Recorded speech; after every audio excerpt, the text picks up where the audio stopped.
শুভ আবারও স্বপ্নার বয়ফ্রেন্ডের বাড়িতে আসে।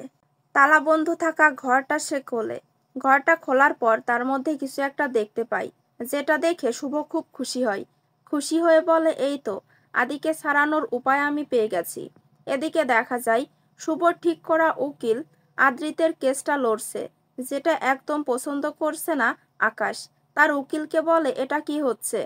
শুভর ঠিক করা উকিল হাসপাতালের স্টাফ যে মিথ্যে সাক্ষী দিয়েছিল তা প্রমাণ করে ফেলে, কিন্তু আদ্রিতের বিরোধী পক্ষের উকিল এটা প্রমাণ করে দেয় যে আদ্রিতের ফোনে যে ভিডিওটা ছিল সেটা একদম সঠিক, সেখানে কোনো আর্টিফিশিয়াল ইন্টেলিজেন্সের ব্যবহার করা হয়নি।